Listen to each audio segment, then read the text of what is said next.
That will also be 7 to 9 o'clock. And we have Jane Campbell and John Bradford running for the District 98 seat. And any other candidate that is running for office is welcome to attend that as well. But those are going to be the only 2 candidates that we actually have a Q&A format on. We also have, the Chamber of Commerce is having a public safety luncheon that will be a week from this today, a week from today.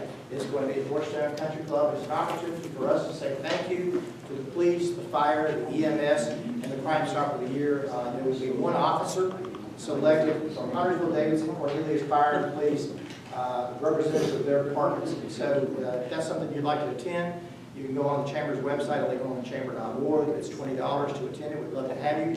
And again, that's at Georgetown Country Club, 11:45 next Thursday. And then I guess that's the 2 things I want to talk about: public safety luncheon and the candidate forum. The last thing that I will tell you is we're also taking up school supplies, and she just walked in the door, Melinda Bales. Melinda, say a little bit about what we're doing with the school supply drive. Sure. So, the school supply drive is for all of our area high schools, and we'll be taking the supplies and divvying them up between all of the 5 publicly funded schools and in Lake Norman. And it will help students who don't have access to school supplies throughout the year to be able to. And so we're very excited that while the area typically does school supply drives, a lot of that tends to end up in the elementary schools. And this is going specifically and directly to our high school students.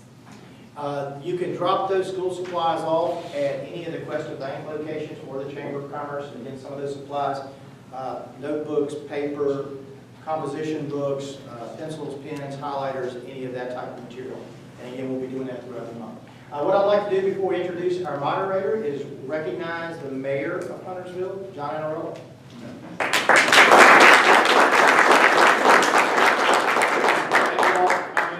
First of all, I want to recognize the town commissioners that are here. Commissioner Boone.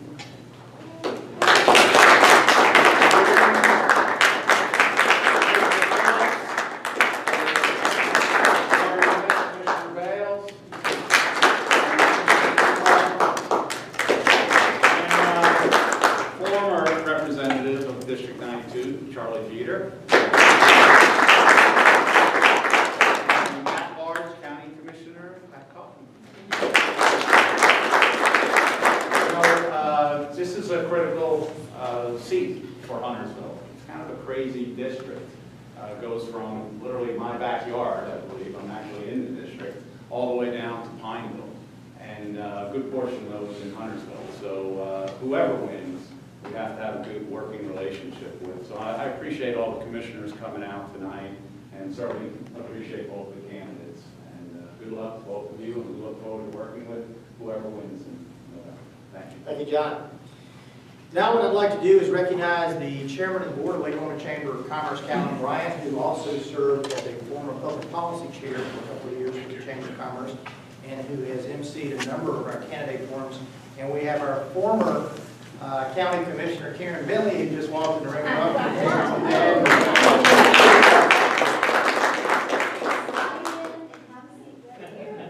Calvin will be moderating this evening's events, and he's going to go over our procedures and protocol and how we're going to be doing some things.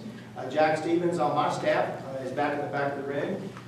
If you would like to ask a question, if you'll hold up your hand, he'll bring you an index card. If you don't have a pen, he'll bring you a pen. And then once you fill that out, he's going to actually hold it up again and he'll come pick it up.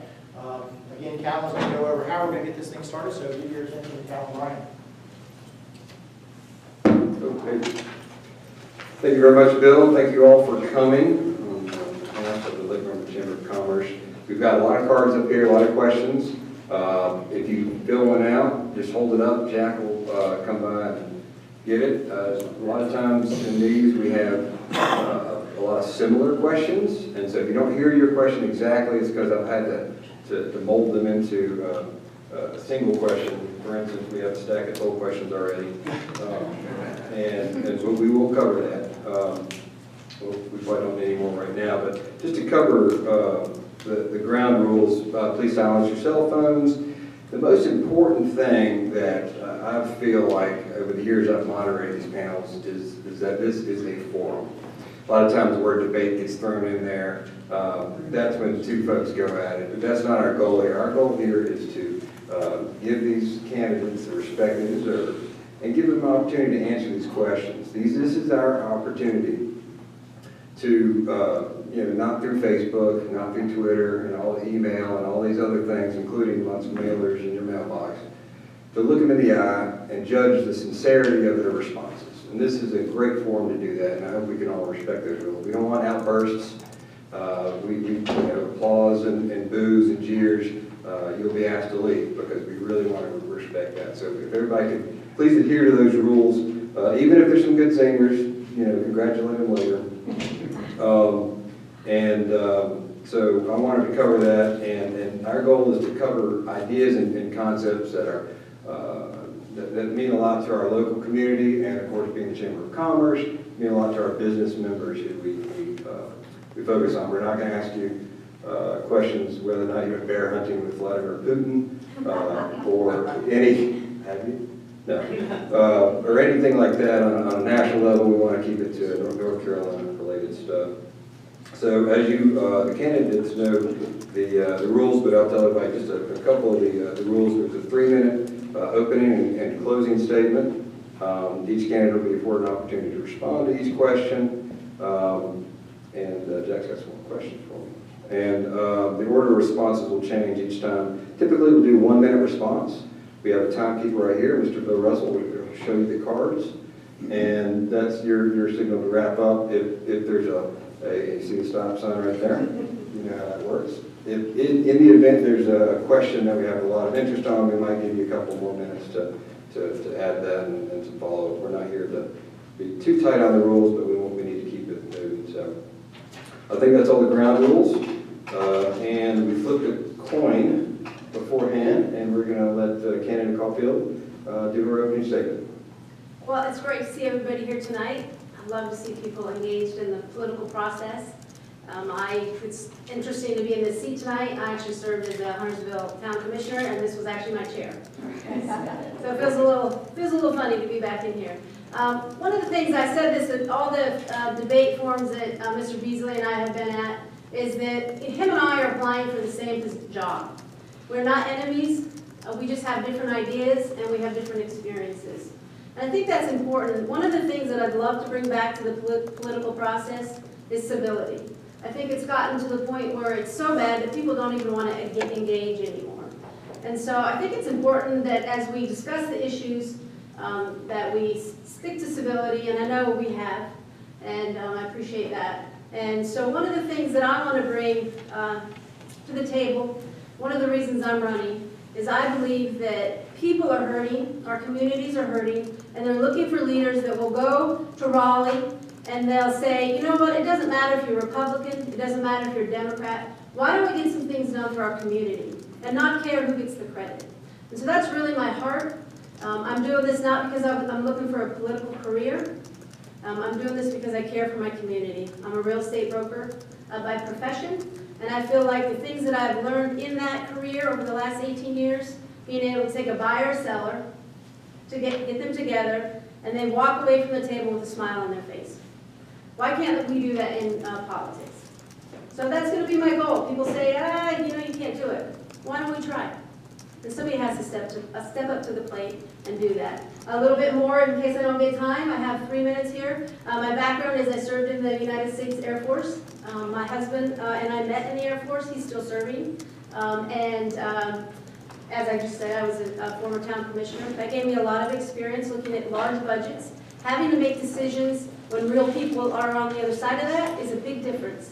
I remember sitting as a citizen saying, I do this, I do that. When you actually get in and you look at the budget and you have to decide to cut spending because you don't want to raise taxes, there are people that are going to be mad at you because it affects real people.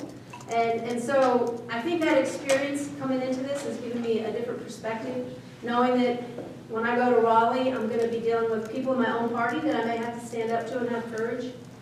The military actually gave me that experience. There were issues that I went through in the military, that I had to stand up and challenge some things, and that's not a comfortable position. But we can do it. There's a saying that says, dare to be a Daniel, dare to stand alone. And so I'm going to do that when I need to, but there's also another saying that actually came from my family line. And it goes like this: united we stand, divided we fall. Thank you.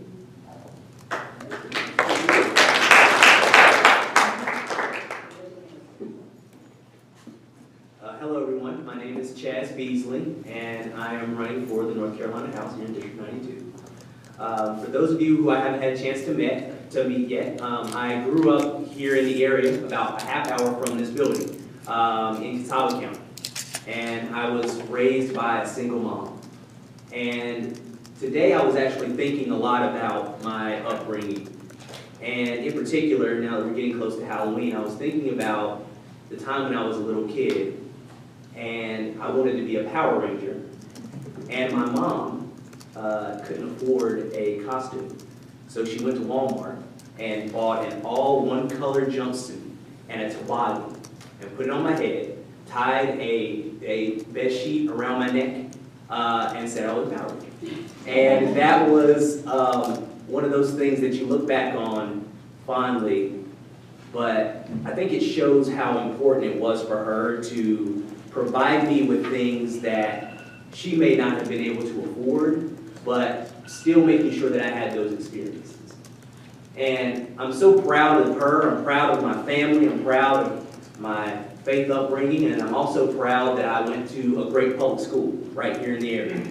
And that's what allowed me to go from my public school to Harvard and to Georgetown for law school. But that's not anything special about me, because there are plenty of kids, many of whom live right here in Huntersville and in District 92, who have just as much capability and possibility as I had, but aren't getting the same quality education that I got. And I understand that was my ticket out. That was my way of actually transforming my life. And so we have to remember that when we make decisions in Raleigh, they're not just words on a page, they're not just ayes and nays. They are things that change the lives and the directions of people in North Carolina. My background is that I'm a finance attorney in downtown Charlotte. I've been working at a law firm there for going on 4 years. And before that, I worked in economic research in the housing industry. I understand how the economy works. You hear a lot of politicians say, let's create jobs. How are you going to do it? Do you understand how the economy functions? Do you understand how you can actually make those jobs and how you can sustain the jobs that we already have, which is oftentimes left out of the equation? And one of the things that my background in the law helped me to do was to review large-scale contracts. I do that every day. And so when I heard about the toll project, I read the contract. I knew what to look for because I do that in my everyday job. And I found that it was the wrong deal for our area, and it was a raw deal for our state. But here's the thing that we have to keep in mind. That's just the tip of the iceberg. There are 2 other of these types of contracts that are now authorized under law. So running for this seat, I understand it's not just about what we're doing now and here. It's about the future of our district and ultimately the future of 10 million people who live in our state. I look forward to answering your questions. All right, thank you so much. The first question will be to candidate Beasley. What will be your top priorities if elected? I think you were on that train of thought. Yeah, well, 1 minute. Well, growing up without much and understanding how important education was in changing my life, I'd say that's one of my top priorities. I think one of the things that you have to do when you're running for office is that you have to balance competing priorities. And that you have to understand that your priority one day may change the next. And so it's not just about what I say my priority is right now. It's also about what the priority will be when I'm actually in office and when I'm dealing with complex issues on a day-to-day basis. So I look forward not only to making the best interests of District 92 my top priority, but also working on issues like education that can really have that transformative power. Danae, Caulfield. Could you repeat the question, please? Certainly. What will be your top priorities if elected? Thank you. Well, I think the first one is public safety, because if we have great roads, if we have great schools, but if we're all afraid to go to the school, if we're all afraid to use our roads, what good are they? So my first one is public safety, and that means making sure that our law enforcement officers have money for training and ensuring that we're there to support them and that we're listening to that community to what their needs are. One of my next priorities would be our schools. As I've gone out and I've knocked on a lot of doors, I'm surprised at the overwhelming majority of people that have said that schools are their top priority. And they want to make sure, people want to make sure that our teachers are treated like professionals, and they should be. And they want to make sure, and this is one of my heart's desires, I want to make sure that all schools are equal in every neighborhood, that they don't have asbestos, that they don't have mold, they're not falling apart. Every child should have access to the same education and to the same school building. And so that's my second one. My other one is going to be the economy. And I've done that in Huntersville, and I'll do that again for our state. Thank you. Thank you. Since we're on an education question, the next one is to you, candidate Caulfield. How do you view the balance between public schools and charter schools? What can be done to improve our education besides increasing teacher pay? Well, to the first part about public schools and charter schools. Charter schools are public schools. They're just non-traditional public schools. And so the state gives funding to both traditional and charter schools. I support both of them. And I'll tell you why. Because if we want children to be educated, if that's our goal, then we should be supporting the child, not an institution. And I'm going to say another thing. I've heard some people that I've talked to lately kind of be a little bit mad about charter schools because they don't have a strict guidance. But the one thing about charter schools versus traditional is if they don't do well by the standards, they get shut down. Traditional public schools don't get shut down. They just get poured more money, more money. So I say this, why don't we go look at the charter schools that are more successful? The college rate, people coming out of there is much higher. SAT scores are higher. What are they doing that's successful? Why can't we take that and put it into the traditional public school, right? And implement that, because it's about the children. And I know I probably didn't get to the second part, but. Yes, that's good advice, sorry. How do you view the balance between public schools and charter schools? What can be done to improve our education besides increasing teacher pay? So when our state first started creating charter schools, the idea was that we would have a limited but small number of charter schools. We would test different ideas, see what works, and if those ideas work, then those lessons will be applied to the public schools in general. What that provided was the flexibility to be able to see what works, but also it made sure that if something didn't work, which is a possibility, that the kids were adequately protected and that their long-term educational futures weren't hampered. So I think we have to get back to basics on this issue and a lot of issues. We have to make sure that not only that kids who go into charter schools are getting a great education, but that if something does go wrong, because things do go wrong from time to time, that when they come back into the public school system, that they have the tools that they need to succeed. And we also have to make sure that every child, regardless of whether or not they are in a charter school or a traditional public school, are able to get the same quality education that I believe every child deserves. Does anybody want another minute on the education question to finish? Sure, I'll take time. All right, it sounds like you had a little bit more of that. You finished up your question. You didn't have the opportunity to answer. What can we do to improve our education besides increasing teacher pay? Okay, thank you. So I think one of my strengths is I'm a collaborator. And that means bringing people together. And so I don't think I have all the answers. I'm not a professional in as an educator.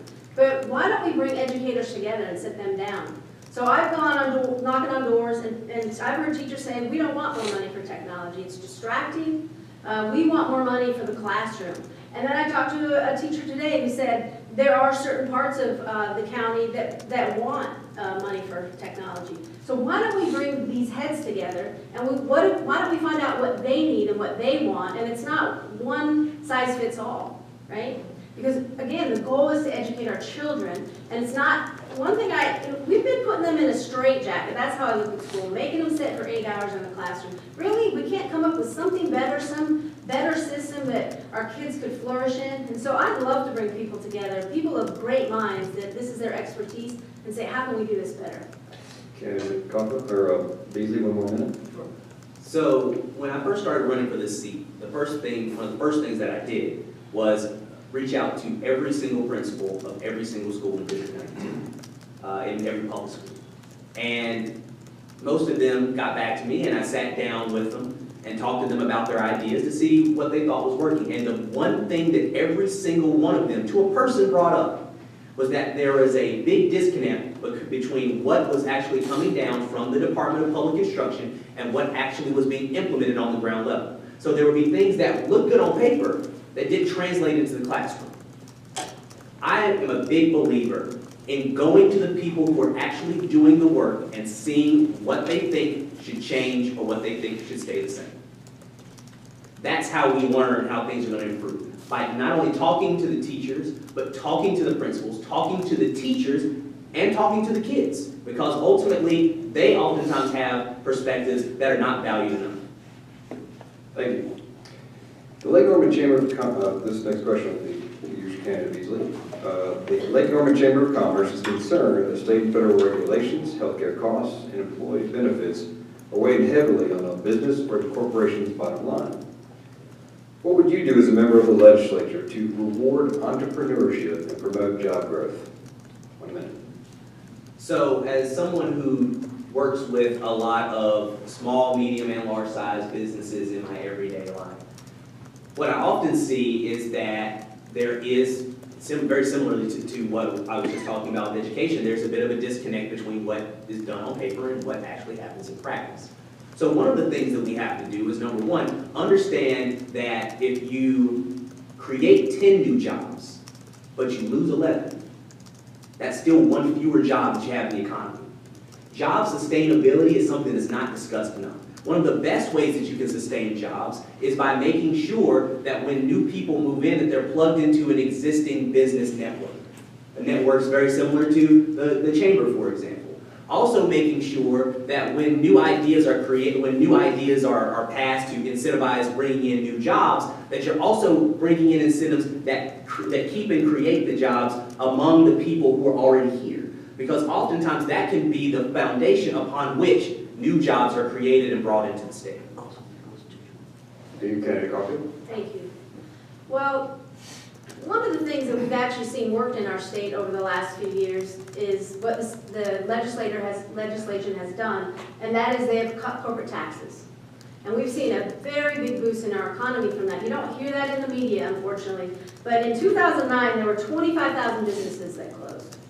And so when, in 2010, they started to change the corporate tax rate, it went from 6.9%, then it went to 4%, and then it's down to 3%.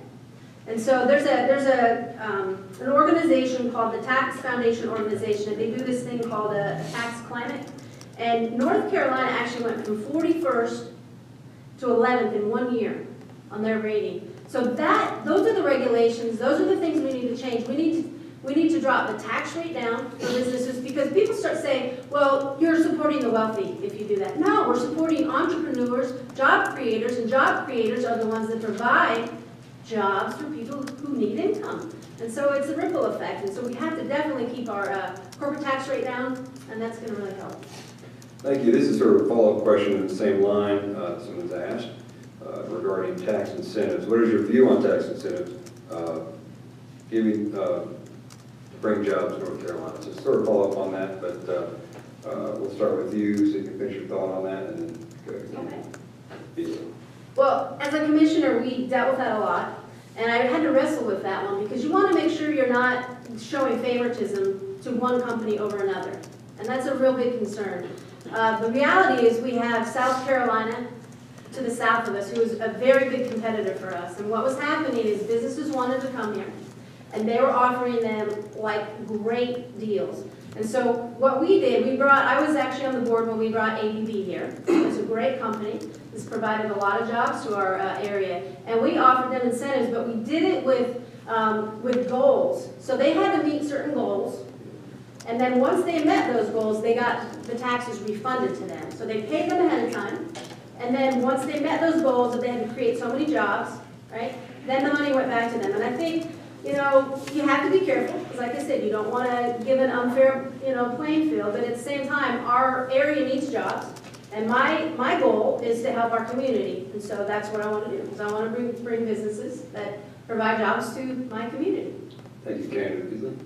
So when you're looking at the best way to create economic incentives, I think the best thing to do is actually go back to basics.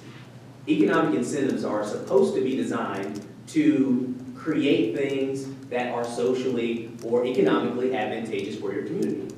So what we want to do is we not only want to encourage those things to happen, but we also want to make sure that those things continue to happen and that you can have a snowball effect down the line in the positive direction. I'm a big believer in not only providing the carrots that you need to bring in new businesses or, as I talked about earlier, sustain current businesses, but also to make sure that if they don't hold up their end of the bargain, then the taxpayer won't be left on the hook. You need both. And if you have both, then what you'll bring in is employers who understand how important it is that they fit into the fabric of the community and that they don't just come in for small-term or short-term benefits. Thank you. On transportation, the next question will be to you. If I giggle about transportation. Both of you have gone on record opposing the I-77 toll project. If elected, what should be done regarding the I-77 improvements? 1 minute. So, number one, the contract should be canceled. That's step one. Step two is that future contracts should be stopped. As I mentioned in my opening statements, a lot of people don't realize that right now, under current state statute, there are actually 2 more Centra-style contracts that are authorized. Now, the best thing that we can do is to not only help our current community by stopping this project, but to save other communities from going through what we've gone through here. And so, it's not only about this.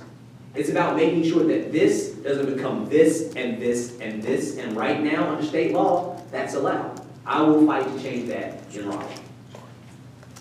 Is the question, what would I do? What should be done regarding the I-77 improvements?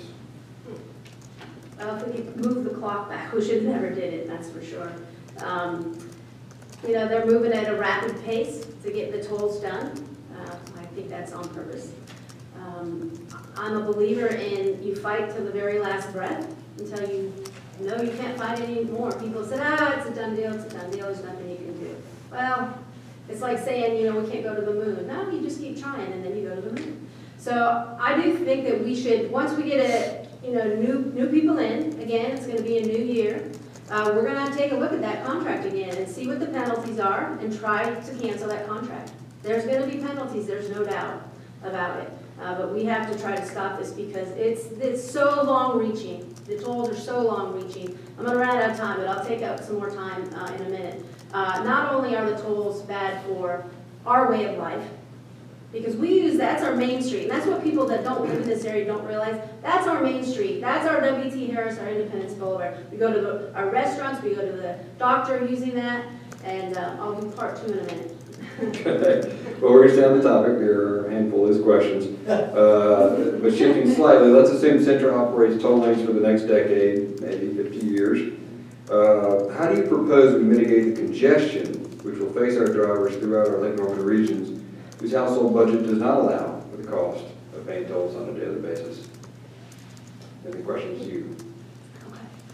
Well, we're in a little bit of a quandary here because we have the lake. And so we don't have a lot of north-south corridors. We have Highway 21, which goes north from, as you know, Huntersville to Cornelius. And then we have 115. So we have to look at ways that we can widen those roads. That's what we have. We have to do it quick. And unfortunately, this contract has made it very difficult to widen those roads. Again, it's the worst thing that we've ever done, that I've ever seen done.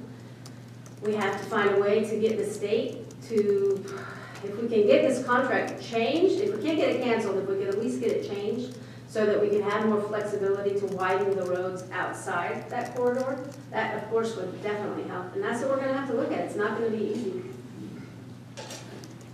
So when it comes to if Centra ends up running the lanes for the next 10 years, I would like to draw everyone's attention to something under current state law that's called a corridor cap.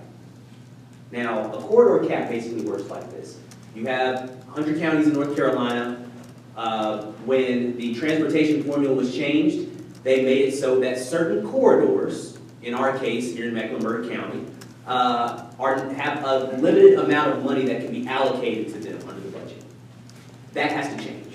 Because what will end up happening is, number one, that cap is not sensitive to inflation, it's not sensitive to the cost of actually building roads. So if that cap stays the same, more and more and more projects, as projects become inevitably more and more expensive, will be caught by that cap. So it's not just about making sure that we make the changes now, but it's also making sure that we create laws that provide the flexibility that will give us the chance for our infrastructure to grow as we grow.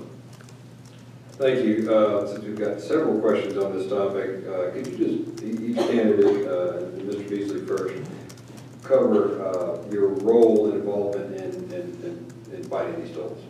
So, number one, as I mentioned in our endorsement letter, or in our questionnaire to be endorsed by the I-77 business plan, I think that three things always come into play. My bishop used to always say, show me your time, show me your talent, show me your treasure. In terms of time, gone to several meetings, including spending weeks talking with elected officials, particularly on the Charlotte City Council. When it comes to talents, as I mentioned before, I'm a contracts lawyer. I deal with these contracts every day. I deal with large-scale structured finance deals every day. I know how to dissect them. I know when someone's telling me something that's not in the docs. I know how to analyze them. And when it comes to treasure, I have donated to the anti-toll effort. I don't like to publicize that, but some people had some questions about it, so I did say that. And I ended up being endorsed by them. So I'm a big believer in showing where your time, your talents, and your treasure lie, and I believe that's how you can show where someone's motivations and heart is. Thank you, Danae. Caulfield. So, this is an interesting question for me because I've been so passionately opposed to these since they came out in 2012. 2012 is when they came out. Unfortunately, PAC supporting my opponent has sent out mailers that are false and they're deceptive. There's an article that just went out. I encourage you to go look at it. It's on my Facebook page. It's on my website. And it's about the fact that when I was on the board, these mailers said when I was on the board, I voted for the tolls because of a community plan in 2011. It's completely false. Matter of fact, I called the town manager. I got a copy of it, just went through it to make sure there was nothing sneaky in there. And there wasn't. There wasn't anything in there about the tolls. It didn't mention them. It was all about transportation with the trains. So anyway, so for 4 years I've been fighting the tolls. I have walked neighborhoods trying to get anti-toll candidates in. A lot of them are in this room right now. I have worked at the polls. I have gone to the meetings. As a matter of fact, the first time I think they invited Mr. Beasley to the meeting was in October of last year, and that's where I met him at a meeting that I was at, and it was the first one he came to. And I don't doubt that he's against them. I believe he's sincere. I do. And so I've done a lot, and I'm very passionately against it, but I don't appreciate the mailers. They're false, and it's one of the things I want to change when I get to Raleigh is somehow to bring stability and truth back into our political system. Thank you. One more transportation question, and this is to you, candidate Caulfield. Automobiles are more energy efficient, and some do not consume fossil fuels and are not subject to a gas tax. As the gas tax is a declining source of revenue for road improvements, how do you propose we meet our future road funding needs? 1 minute, please. Well, first of all, we prioritize. You know, I was looking through some information today, and you know that in, I think it was 1999, we had actually a half a percentage added to our tax rate in this county for transportation. And now we have another gas tax that we've added. But really, shouldn't our taxes, shouldn't that be one of the priorities is infrastructure? So if we already pay taxes, shouldn't we, like we do our home budget, should we say, okay, we're going to do public safety, we're going to do infrastructure, we're going to do schools, and if we have money left over, then we'll do the other things. But we don't do that. We just spend on whatever, and then we say, oh, we have no money left for roads, we're sorry, we're going to have to add a gas tax. Oh, well, that didn't work, we misspent it, and so now we're going to have to add another tax. So I'm a firm believer if we need to prioritize our budget, we need to stick to it. Because it's our money they're spending, it's not theirs. And so let's prioritize and let's use the taxes we've already paid to keep up with our roads. With all due respect to Ms. Caulfield, the gas tax actually goes into a dedicated fund called the North Carolina Highway Trust Fund. So that actually, that money does not intermingle. It's a totally separate funding stream. So when we look at how our gas tax operates, it is based on a flat amount per gallon of gasoline. Now, we are in an environment right now where we have historically low gasoline prices. The key thing that we can do when it comes to changing how we fund our roads is have a mix of different sources so that when gasoline prices go back up and people start buying even more fuel-efficient cars, that we don't have the shortfall down the road. So I think when it comes to transportation issues, it's critical that we understand not only how they're funded, mostly through the gas tax, through a dedicated fund, the North Carolina Highway Trust Fund, but also understanding that people are changing the way they get around. And when you change the way you get around, then that affects how roads and other transportation projects are built down the road. I need a little rebuttal on that one. You have a minute. All right, so Representative Jeter is in the room, and he can answer this question more than anybody. So what happened with the gas tax that he's talking about? They did not keep it separate. What happened was they took the gas tax money that was supposed to be dedicated and they spent it. And so that's why when the new legislature came in a few years back, they dedicated it, and Representative Jeter was actually a part of that fight to make sure that it was secured so that they couldn't spend it on other things, just like Social Security at the federal level. They misspent it, now they went in and they protected it, so now it's protected, but it was not before. And that's why we had the whole issue with the tolls. That's why they said we have to do the tolls, because we don't have money because it was spent. So now it's protected. Again, it's all about prioritizing. Do we take our taxes and just spend it willy-nilly and then say, oh, sorry, we just, we don't have enough money? We have the money there. It's just a matter of if we prioritize and put infrastructure at the top like we're supposed to. Thank you so much. This next question is to candidate Beasley. Regardless, as HB2, regardless of your political party and moving away from who is to blame, what would you do if elected as our House member about HB2 and restoring North Carolina's reputation in the national and international perception? So this is an issue that has taken up a lot of discussion over the past few months. And it's really unfortunate that we lost so many jobs, so much business, and rights because of what was done. This was a short-sighted effort that had unintended consequences. Now, in terms of what we do next, I believe that the best thing that we can do is start from scratch and repeal. Now, when you're in a competitive seat, there are a lot of people who tell you, stay away from controversial issues, don't touch them, make sure you play it safe. I can't in good conscience say, if I believe something is not only wrong for our district, but wrong for our state, that's not. Now, you may not always agree with where I stand, but you'll always know where I stand on these issues. I will always be willing to be forthright and honest with you about these issues. And I will be willing to talk to you about these issues because it's crucial that we have leadership that's responsive to the people, but also is honest about what they believe on issues, whether controversial or not. Candidate Caulfield. This is one where we definitely disagree. When I stepped into this position just not even 2 months ago, I did a lot of research, talked to a lot of legislators, and I got the Constitution and I read it. And so this is where we disagree. Charlotte did not have the authority to do what they did. I don't care if it was about carrots. It did not have the legal authority. Right here in our Constitution, Article 7, Section 1, it says any powers that are given to the local municipalities are granted from the state. So the state had to first make an ordinance or statute, and then the city could have enacted something like this. So what happened was they went and they changed, a lot of major things. And so the state, I think, overreacted. And then you had this hoopla.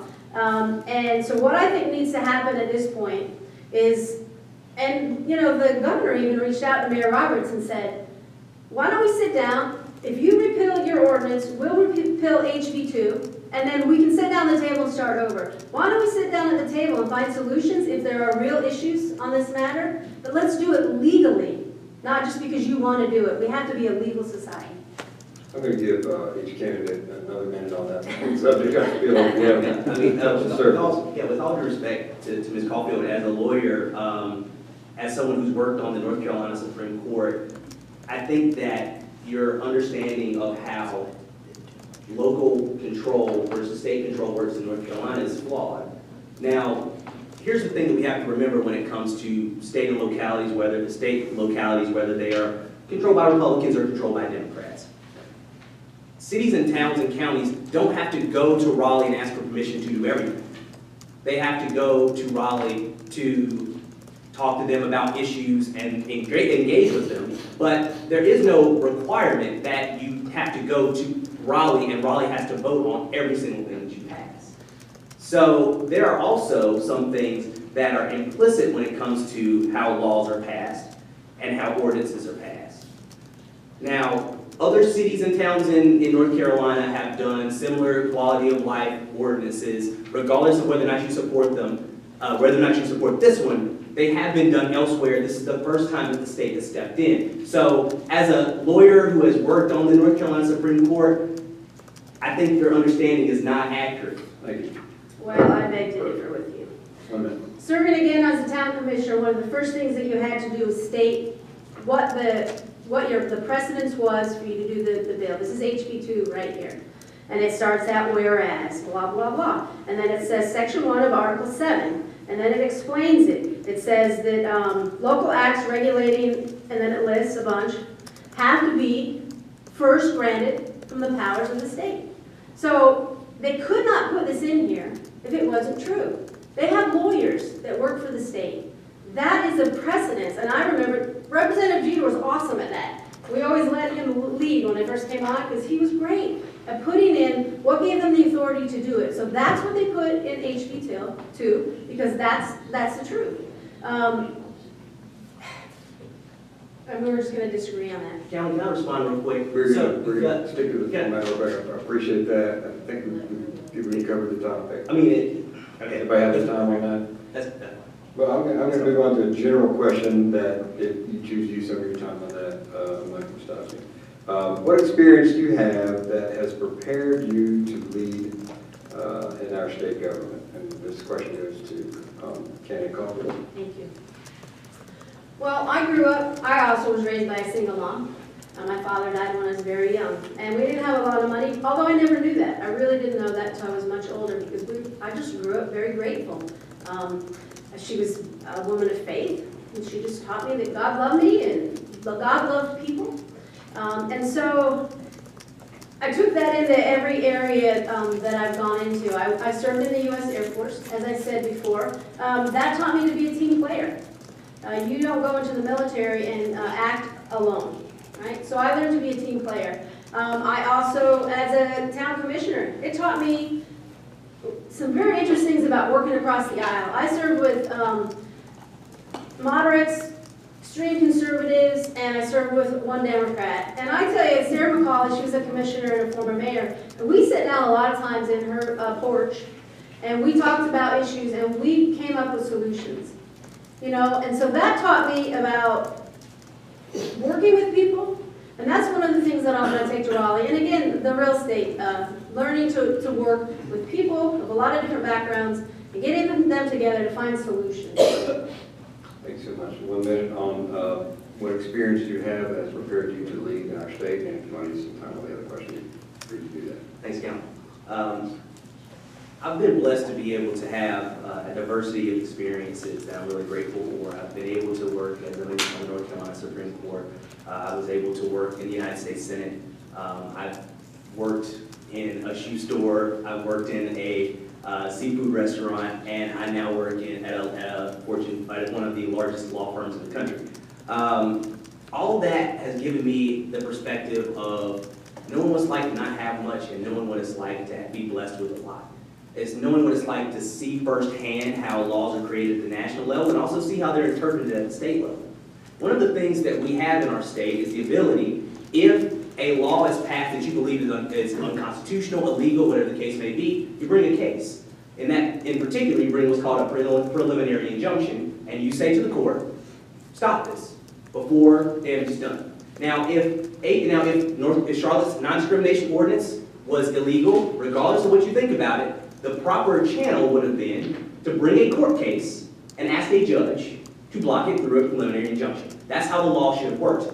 But instead, in this case, we had a law like HB2 that was passed in haste. I'm glad that I have been blessed with the opportunity to understand how that whole process works. Thank you. You got the next question? Is that right? Okay. And we might want to do 2 minutes on this one. Last year, in particular, has been troubling when it comes to community policing and reputation and feelings some have with law enforcement. How do we tear down the walls of anger and frustration in this country and bring people together, regardless of race, gender, sexual preference, and income levels? 2 minutes. So this is an issue that is near and dear to my heart. It's an issue that is personal for me. Like I said, growing up in poverty, there are a lot of things that are pretty tough. But one of the things that I was really blessed to have was a great and supportive community.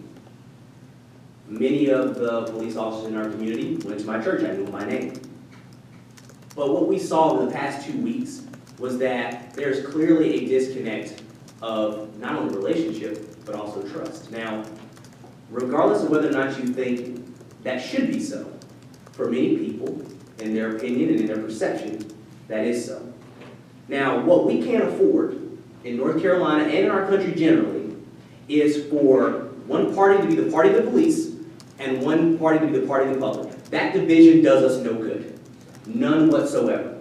And lives depend on that division not being created. I'm really proud that I was endorsed by the North Carolina Police Benevolent Association. I'm proud that I was endorsed by the Fraternal Order of Police Lodge 9 right here in Mecklenburg County. And I've had this conversation with them directly. I've talked to them about it directly. Because there are a lot of people right now who look around and they see all the prosperity that we have in this county, and it's wonderful and it's fantastic, but they also feel like they don't get a chance to participate in it. We have to have the compassion and have the understanding to be able to say to these people, you know what? If you're feeling left out of this, come to the table. Let's not only talk about it, let's figure out what we're going to do about it. Let's create solutions. A lot of these solutions have already been discussed and they're already there. Let's put them in place. Because the only way that we can continue to be prosperous, the only way we can continue to grow in the right direction is if every single person feels invested in the success of this county and this state and ultimately this country. Can you ask the question just? Rosie, sure, certainly. Basically, the summary is, how do we tear down the walls of anger and frustration in this country, bring people together regardless of race, gender, sexual preference, and income levels? And the concept was community policing. Well, if the government could do that, wow, that would be awesome. Unfortunately, a lot of these issues are hard issues. And one thing that I saw during the riots that were taking place in Charlotte were two different divides. You had some that were inciting the riots, and then you saw another side, and there's a gentleman by the name of Leon Freed. He's running for U.S. Congress, and he's a pastor in Charlotte. And what he did is he got a group of pastors, and he went down there, and they walked with the rioters, and they prayed. And they talked to the people, and they prayed with them. And they were able to calm, they had a very calming effect of what was going on down there. I'd love to see our faith-based communities more engaged in our communities because I'm a Christian, and I think, and it doesn't matter what faith you are, but my roots teach me that we are to love all people. And so that if every individual took that seriously, then we would begin to change.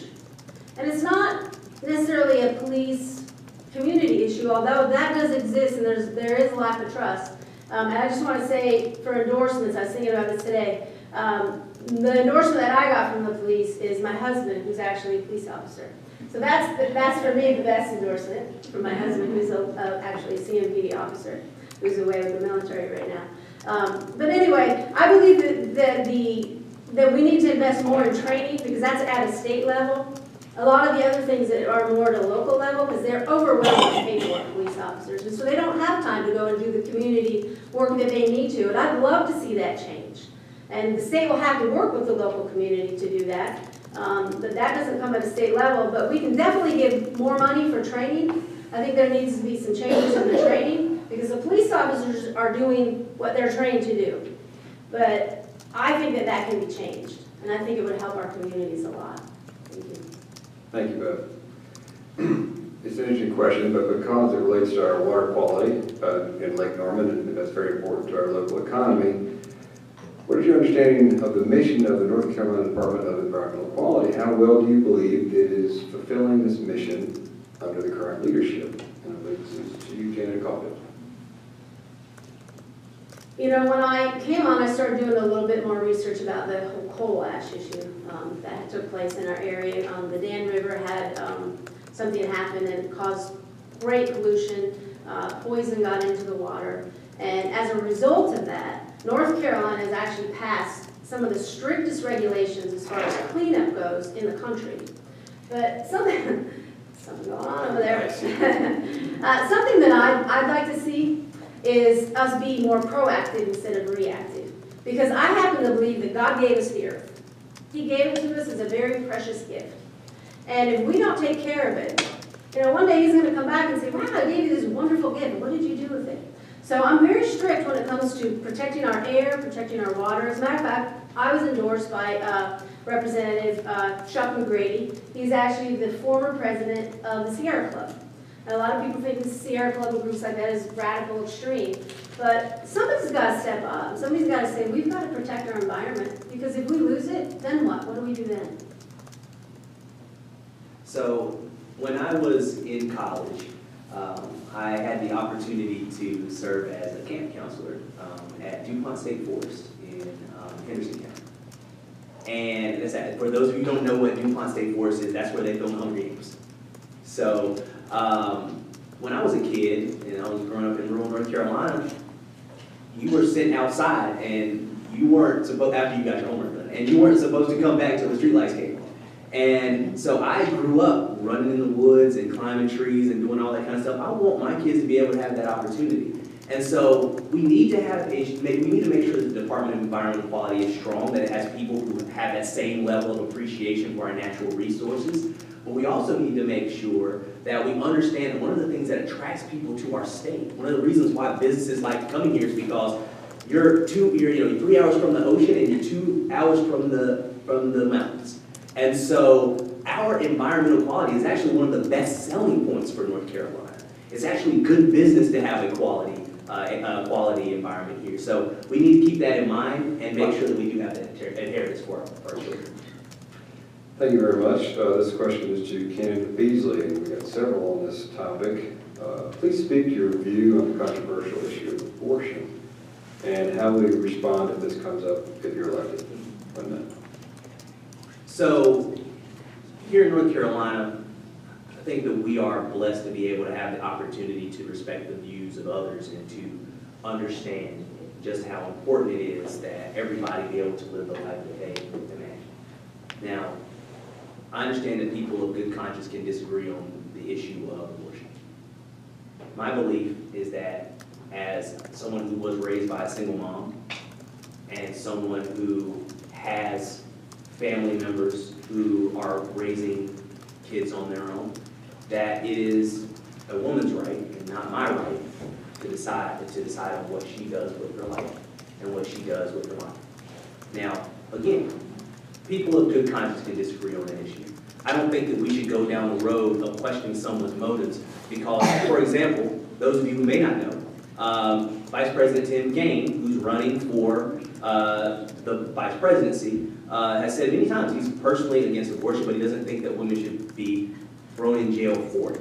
So people can have different opinions. People of good conscience can disagree. I know we may disagree on this issue, but that's where I come down and that's where I stand. Jamie Cogan.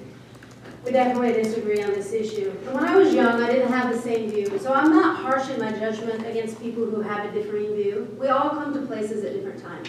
But here's my view. Once I realized that it was a human being, and I did come to that realization. There's a heartbeat they've proven at 1 month. That means blood is pumping through the veins. They've proven that a baby in the womb feels pain.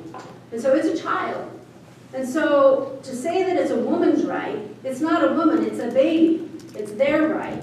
And I heard someone say to me the other day, I'm pro-choice. And I said, what? You're pro-choice? And they said, yeah. I hear the baby saying, choose me. choose to let me live. And so I'll never back down on this issue. And here's what I believe, and I put it on my Facebook. You know, we talk about transparency. I'm not hiding from this issue because I feel like you have a right to know how people stand on this issue. This is what I have on my Facebook page. We must value life from the womb until our last God-given breath. And so that means seniors need to be cared for. That means handicap. That means people with disabilities. That means our veterans. And that means the baby that's inside a womb, just because we can't see them, they're covered in the most protected place in the earth that God gave us. We have to speak up for life. We can, and once you come to that realization, you are accountable, and I'm accountable to God to speak up for that baby. Thank you, Tanta. Next question goes to candidate Caulfield. Is that right, or is that yours? Okay. What person living in your lifetime made the single biggest impression on you, and what did they teach you? Well, I have a few people that I look to and I really admire, and I'll name 4, and I'll be quick. One of them is Mother Teresa, because I believe she spent her life helping others. And when I look at the end of my life, this is what I want to say. I want to say, I lived my life. The purpose of my life was to make a positive difference in the lives of others. That's really one of the reasons I'm running. I don't need this for my ego. I don't need a title. I really want to make a positive difference in the lives of others. Martin Luther King Jr. was another one of mine, because I believe that he stood up for something so valuable, so important. But one of the things I loved about him is he didn't do it with bitterness or hatred.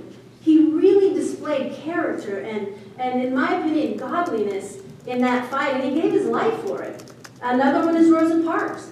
Now, Rosa Parks, you know the story about her, and she didn't have a crowd around her when she made that courageous stand in the bus.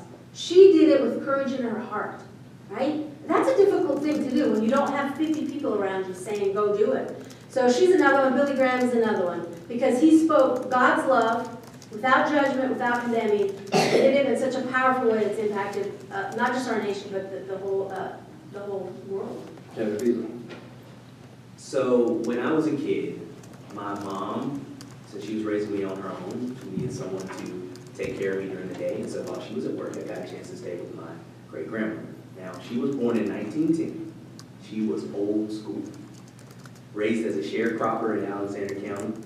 Didn't have anything higher than an elementary school or school education. She grew up in a very different time.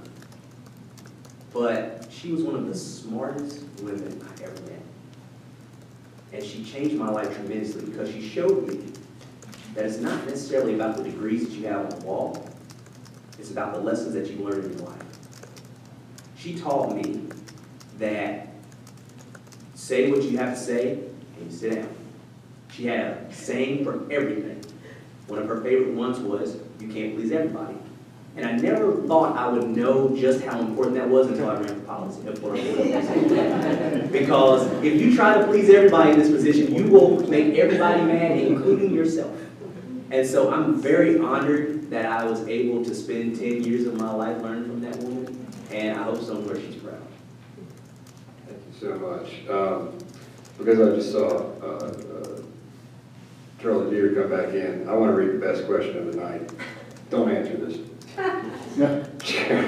Seriously. Charles Jeter compared the shape of District 92 to that of a seahorse.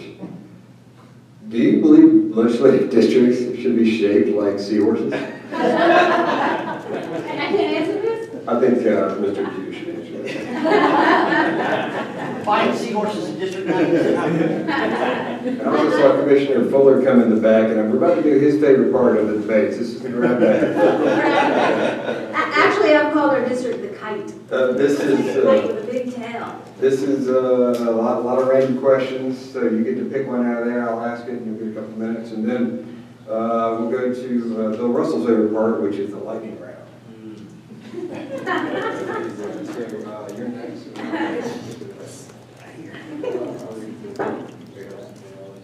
Okay. I can put it back if I don't like it. What's that? Time's off. Oh, I don't get to see it? Oh, gee. I don't know that a little quicker. All right, Candidate Beasley. If you could be any fictional character, who would you choose? Any fictional character?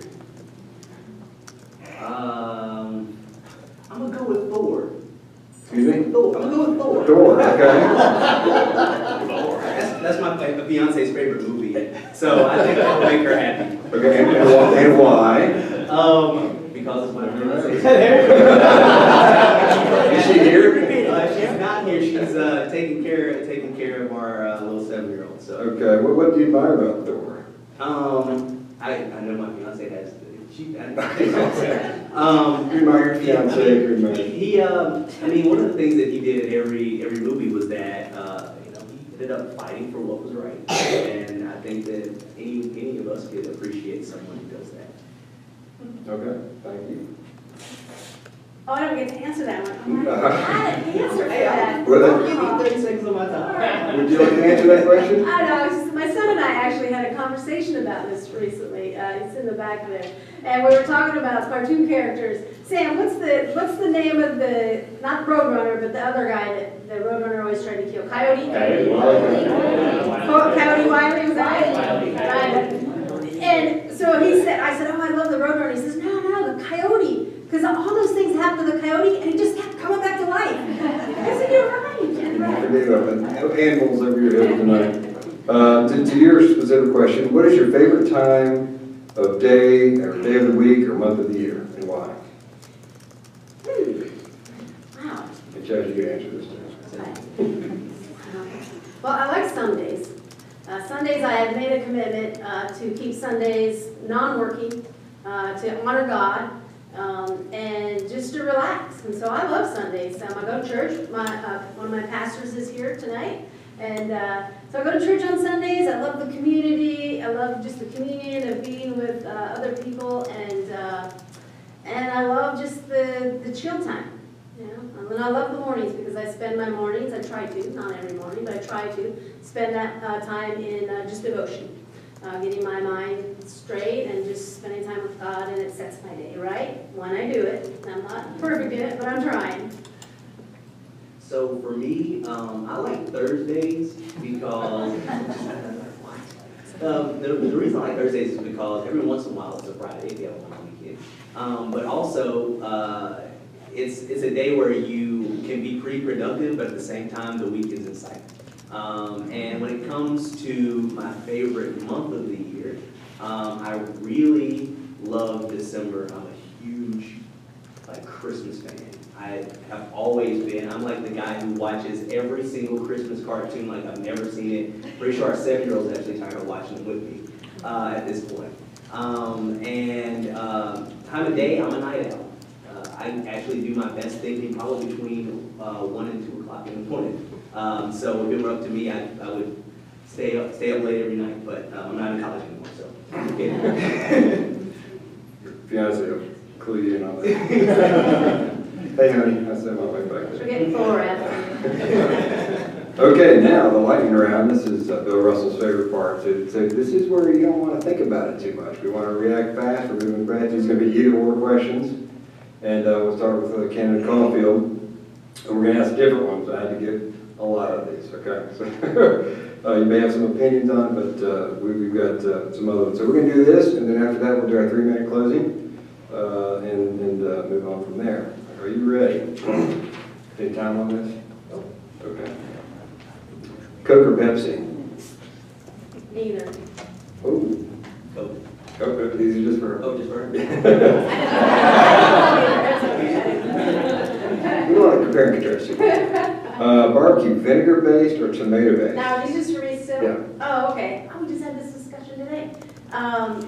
No, neither. I like the honey based.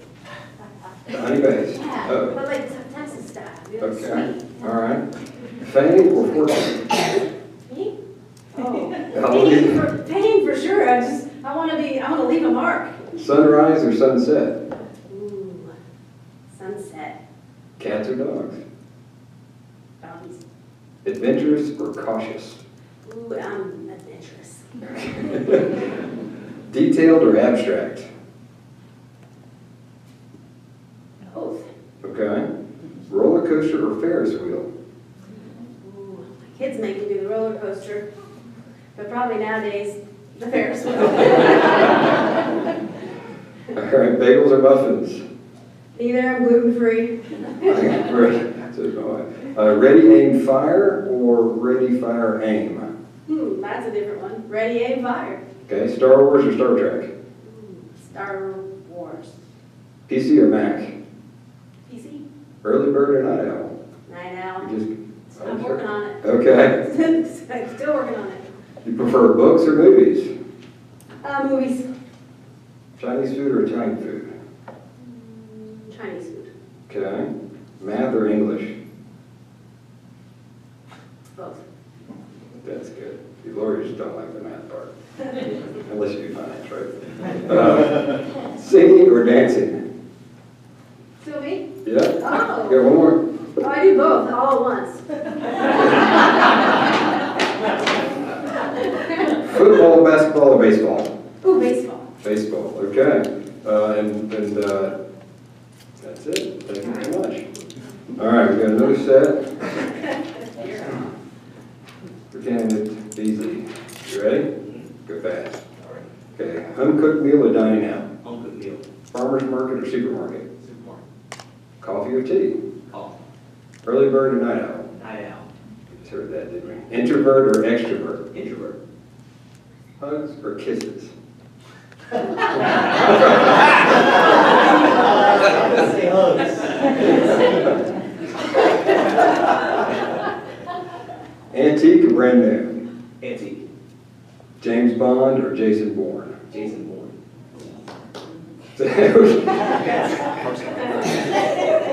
Saver or spender? Saber. Call, text, or email? Text. Think before you talk or talk before you think? Think before I talk. Sweet tea or unsweet tea? Sweet tea. Is that a question? We're interested in the answer. Half empty or half full? Half full. Do you prefer questions or answers? Questions. Heart or brain? Thesaurus or dictionary? The source. Shoes or barefoot? Shoes. Fox or CNN? CNN. Shower or bath? Shower. Facebook, Instagram, Snapchat, or Twitter? Twitter. One good friend or lots of okay friends? One good friend. All right, that's it. Did everybody learn something about the candidates?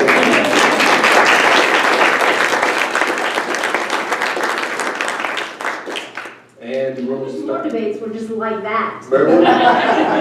We're here to learn about you guys, and everybody's interested, right? So we're going to go to 3-minute closings, and because you started last time, we'll let candidate Beasley go, and then candidate Caulfield. Well, thanks again to everyone for coming. Thank you for your questions. Thank you for the attention that you paid both of us. As you know, this is an important election for us. There are a lot of things at stake, both for our community and for us personally. And so when you go to the ballot box, my hope is that you will think about who you want to speak with your voice in Raleigh. Who do you believe will have the foresight and will have the depth of knowledge to dig into these issues on day one? Who would say the things that you would want said and would ask the questions you won't ask, but would also try to find the answers to those questions. You know, oftentimes in politics, people get into the back and forth, and they get into the making sure that you one-up the other person. One of the things that I loved about growing up in North Carolina is that for many, many, many years, we were just about getting what needed to be done. Unfortunately, I think that our state is not heading in the direction of having people in office who actually want to accomplish things. I think too many people want to do things that they believe are going to make the best mailers in November. And so I'm a big believer in us getting past that. I'm a big believer in us actually doing the things that work. I'm a big believer in making sure that we can restore the reputation of our state and, more importantly, get back to business. Now, here's the thing that we all have to keep in mind when we go to the ballot box in November. Many of the decisions that we make today will affect both the immediate future of our state and the long-term future of our state. One of the things that I think we deserve in America is a government that actually looks like us, thinks like us, and speaks like us. Right now, there's a disconnect. Right now, we don't have a government that actually is responsive to the vast majority of the people. Now, we're in a competitive seat. This is, in fact, statistically, the most competitive seat in North Carolina. And I can tell you that as somebody who jumped into this race trying to speak up with your voice, having a competitive seat forces me to step my game up. It forces me to be responsive. It forces me to listen to people. It forces me when I knock on doors to hear what people are saying. We need more people who have to earn running for office and have to earn their position and have to be responsive to the people once they get there. We don't need more people who are in safe seats who know that they're going to be able to do whatever they want and say whatever they want to say and still be able to keep their seats. I'm a big believer in accountability. I hope that you will keep me accountable, that you will continue to speak to me about the things that matter. But ultimately, I hope that you never leave a room wondering where I stand on an issue or where I stand on making things the best they can possibly be in our state. I ask you for your support in November, but most of all, I ask that you will continue to be as engaged as possible in this issue because we will be better as engaged as you are. Thank you.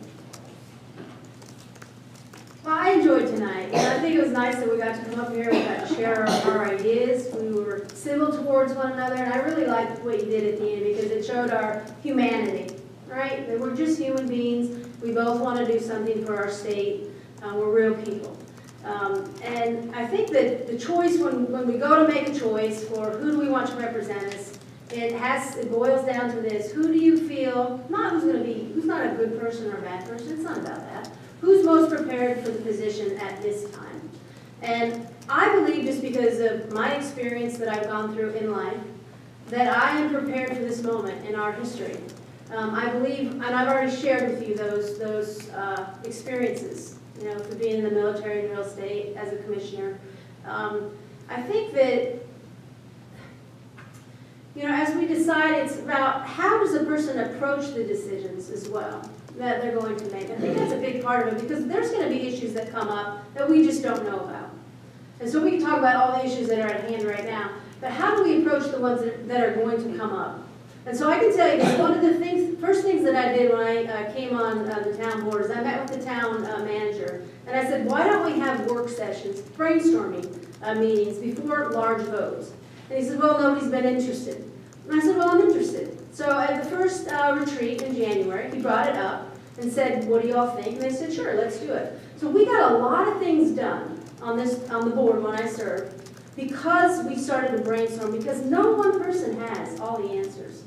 And I think it's really important that you have somebody that's a collaborator, somebody that is willing to work with both sides. You know, I've said this over and over again. I am not running to be a cheerleader for my party. I'm running to be a cheerleader for you and for my community.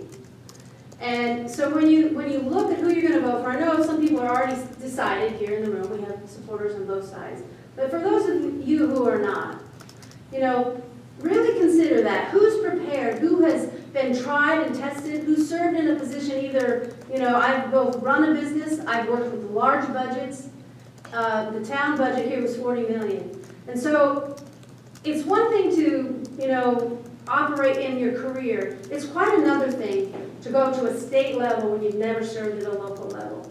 And I appreciate Mr. Beasley, I do. I know that he has a heart for his community, and he's got a lot of ambition, and I'm glad we're running together. I think he's a nice young man. But I just feel I'm more prepared at this time to lead our state. And so as you go to vote, I ask you to vote for me. And if you are going to vote for me, I ask you to go tell more people to come and vote for me.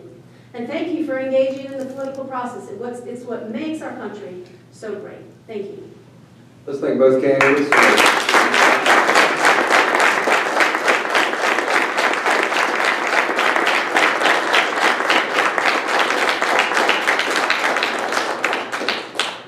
Keep your seats because we have some elected officials in the room, and not just elected officials, but folks who are running currently for office, and we've set aside a little time for anybody who is running for office in the audience to, in no particular order, as the spirit moves you, if you just stand up and tell us your name, the office you're running for, and maybe about a minute or so on why you're running.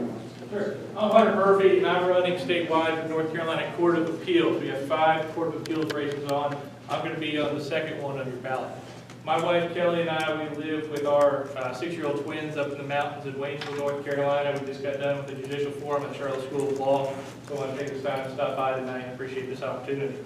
So I ask you to go to huntermurphyforjudge.com. You can learn a ton about me there, read all the opinions I've worked on. But what I bring to the table for the Court of Appeals is a vast background. I've handled all types of civil, criminal, real estate, wills, DSS, all those types of cases throughout my career. Every year, the Court of Appeals handles 1,700 cases of general practice nature. So we need people that have tried cases, know the impacts on real people, and have dealt with their real problems when we're sending cases back down to the trial level or upholding cases that come from the trial level. So I appreciate this short amount of time. I was hoping for a lightning round. You stick around.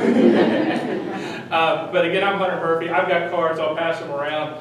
I know it's getting late in the night, so my cell phone number is on there. Feel free to call me. I have a 3-hour drive home, so I'm going to be up anyway.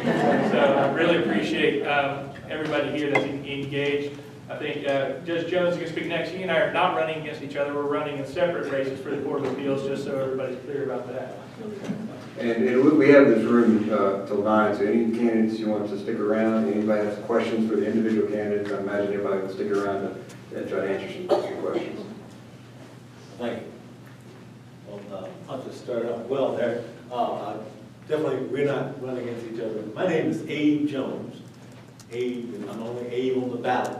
I'm from Raleigh, and I'm a former Superior Court judge. I served 17 years on the bench in Wake County, rode circuit around the central part of the state, came west, not this far west, but came west. Well, actually, I went to Charlotte a couple times. But anyway, I'm running for one of the seats on the Court of Appeals. There are 5. You get to vote in all 5 of those races, and also for the Supreme Court. My background is I was born in Wilson, raised in Raleigh. I went to Harvard College, Harvard Law School. I clerked on the federal level as a federal prosecutor. Also, I served as a county commissioner. I'm currently head of the library commission in my home.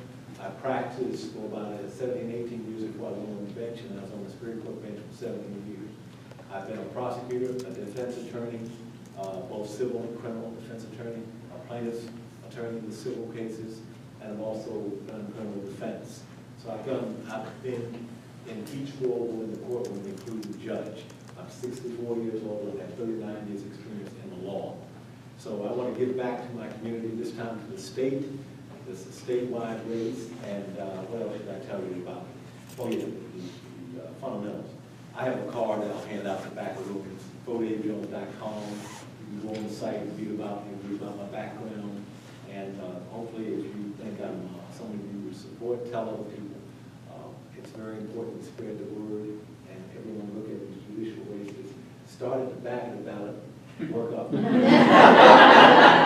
the back. So I just want to tell you that, and that's all I really have to say. I look forward to meeting you all as you go out. And thanks for having me. I was at the same forum that Hunter was over in Charlotte, and then I put it on VPS and here you all are. Well, we're grateful for judicial candidates to come, especially for Court of Appeals. It's and as a lawyer, it's not a lot of folks pay attention to those races, so we're glad that you had an opportunity to come here. Any other judicial candidates? Okay, any other candidates?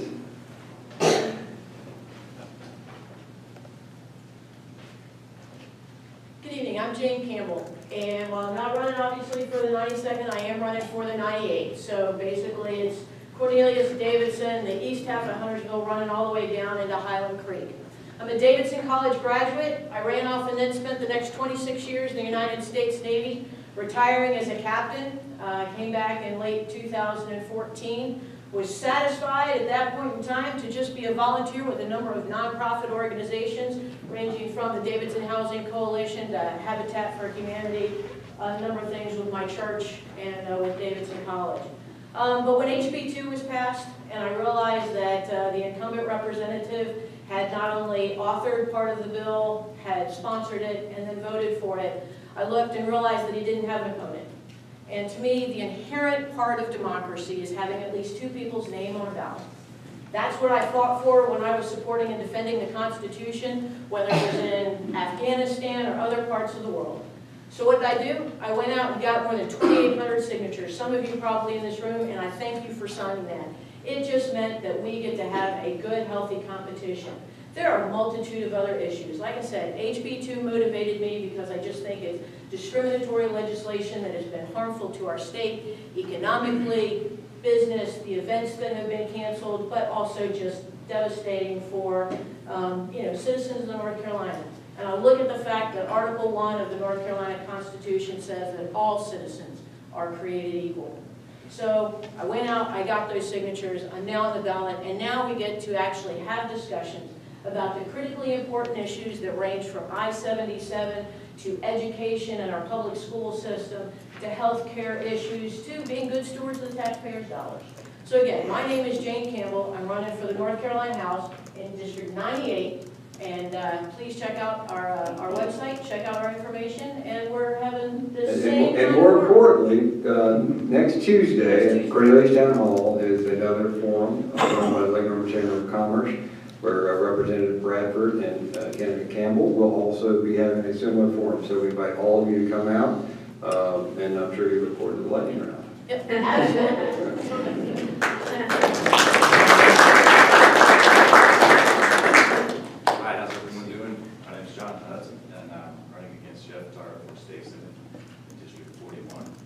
Signed up at 11:59, and so here I am, jumping straight in, no suit or anything like that. I fight here tonight. So if I'm elected, which most people say I won't be, I'll be the only environmentalist in the Senate, and I think that's a shame. I think we should have handled the questions better about coal ash, because our entire state is contaminated with mercury, and we're on a fast track to catastrophic global warming. So I hope you guys will switch parties if you're on the wrong side of the issues of torture and war, because it's important that we link local violence with international violence and understand that we have to do what's best for most everyone that we can to create the highest gross national happiness, and not only talk about things in economic terms, but in human and environmental terms. So, yeah, give me a shot. I'm John_Hudson_41st on Twitter, and I have a website that articulates 22 different positions. I went to Huntersville Elementary School, so my family moved here to find a better school system. I was born in the mountains, and so it's deep in my heart what's going on with coal ash and mountain bombing, it's been called, which is burning 300 million year old mountains to cook your food at night. So I think we have to be aggressive and progressive to talk about not lowering corporate tax rates, but raising them, because rich people can afford to pay more to help those at the bottom. And we need to talk about universal basic income, which I was surprised to hear not mentioned, because Martin Luther King was one of your idols. He was in favor of that. Hey, you're not debating me. So, thanks for the chance to let me talk. If you remember way back, you probably didn't pay attention. I'm the 1998 Coast State Varsity Debate Champion. North Carolina. Bring on the other. Thank you for that. I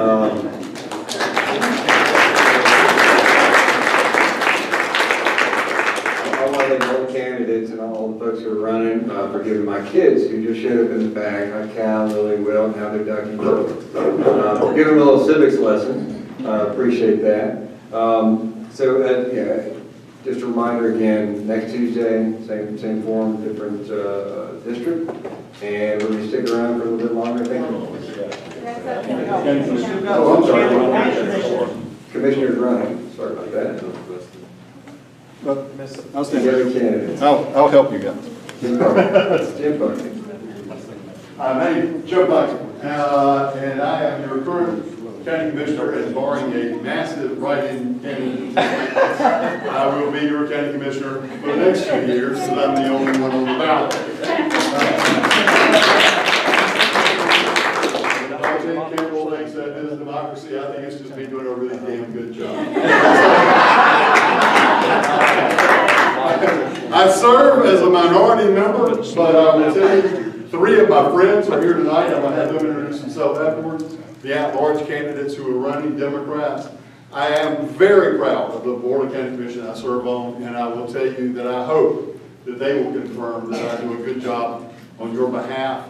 I've served on a lot of boards in this county, and I am thrilled with the amount of respect that we have on the one we have right now. So even though I'm a minority guy, these guys have got your back very often, and they at least help me help you every chance we get. So thanks very much. Thank you.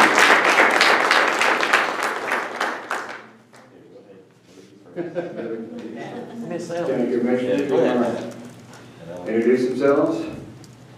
Well, Jim Puckett, I want you to know I was very skeptical of you because I loved Karen Bentley. We all did. You were great.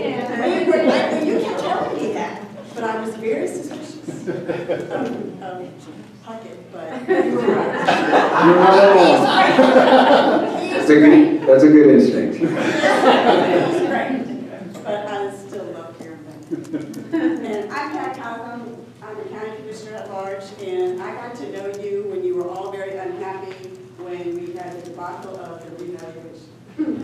And I was up here so much with Karen, and we worked very hard on that, along with many other issues. The county was not in good shape at that time, so we made some very brave decisions and made a lot of changes. And so I couldn't look you in the eye then and tell you things were good, because they weren't good. But they're a lot better now, so we're in much better positions. We have a new manager, and the revaluation, we have returned about $100 million to people.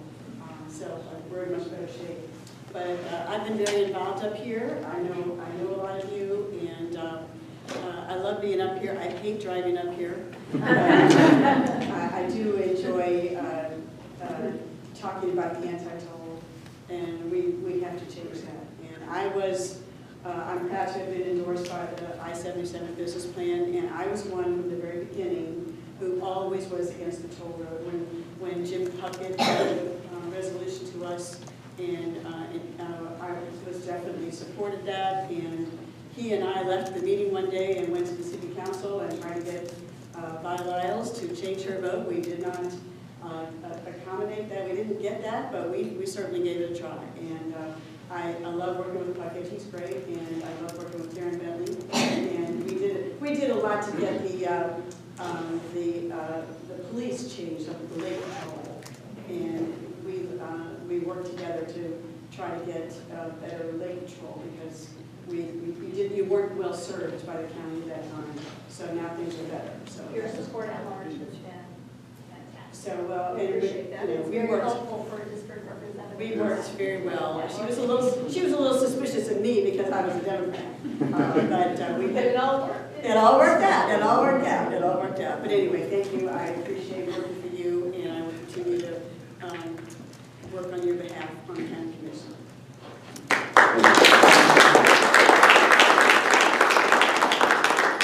Karen, you shouldn't want to come up and talk. We have the chairman now. All right. Well, good evening, everybody. How are you? Good evening. Good evening. Good evening. So I am Trevor Fuller, and I'm privileged to serve you as a county commissioner at large and as the chairman of the Mecklenburg County Commission. And I, like Pat, I was skeptical of this Puckett before he came on the board, but I had nothing to do with it. now, I'm not going to tell you that Karen told me that, but I'm just going to say. And I believe that, first of all, we have the most diverse county commission that we've ever had in Mecklenburg County history. And I think that that is a real treasure for us, because it means that we represent people all across the county. So as a county commissioner at large, I do represent more than 1 million people, and I take that very, very seriously. And we have much prosperity in this county, all across the county. And our challenge, the challenge of our time, is to make sure that that prosperity is shared everywhere in the county. The motto on that state flag is for us to be rather than to seem. So we must actually be prosperous. And for us to be prosperous, that means everybody has to share in it. And here's the great additor about it. If everybody shares in prosperity, we all become more prosperous. So that's why we've been talking about the challenge of economic opportunity in our county and why we're going to make sure that economic opportunity can be achieved everywhere across our great county. So thank you for those of you who voted for me or wanted to vote for me last time. You now have a chance this time, November 8th, to vote and this is such an important election. It really is such an important election. And so I hope you'll go out and vote, and I don't care who you vote for, well, other than one person you vote for. And I just ask for your support because we're all in this together. And I believe that we are stronger when we are together.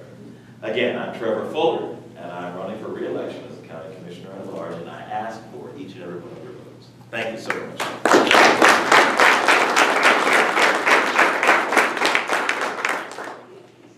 Good evening. Good evening. I am Bill Scarborough. I'm a county commissioner at large, and some of you know me because I served 25 years at the McGuire nuclear plant and was the librarian, the technical librarian for the Training and Technology Center.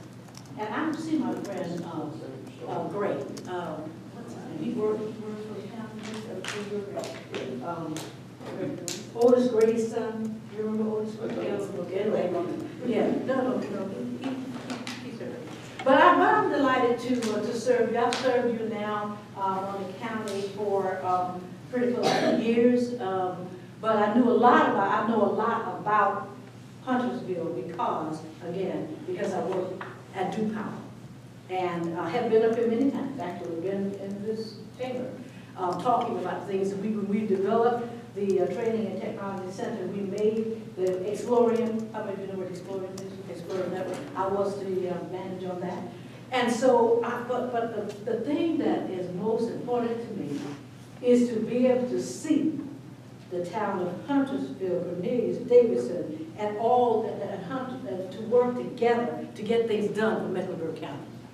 And I'm excited about that. I have the privilege of serving also on the commission. I serve on the Economic Development Committee. Now that includes every last one of us in order to do that because we must bring in new businesses. We have. We brought in quite a few new businesses since I've been on the commission. And we also work on education. The worst thing we can do is not have a good educated workforce in particular. And so I'm excited about having a wonderful workforce in Mecklenburg County. And I also, before I sit down, let me say this to you. Please do not say, what did she do for me? I need you to call me and ask me what you want me to do. That's exactly right. Because when you do that, that means you've not even given me a chance to help. But you have some very able bodies here. I mean, Jim Puckett's my friend. And he and I went to research together. And you know, well, I like Trevor Fuller, I guess, and Pat is my friend, so I mean, but anyway, I appreciate you, appreciate what you're doing in this town, and please don't forget to call us when you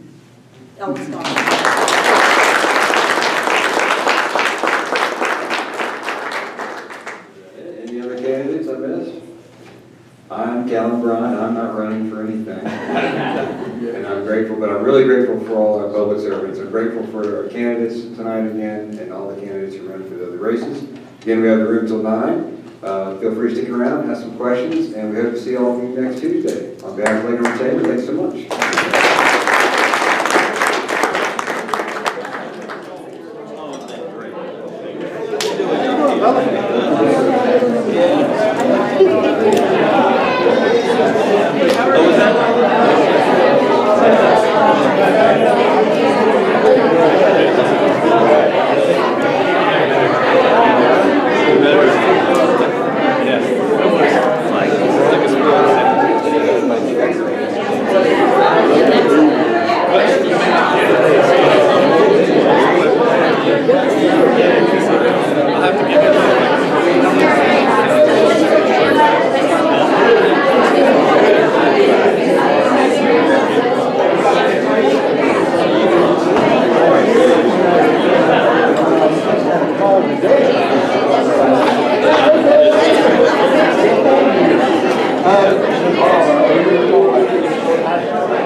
Variance or a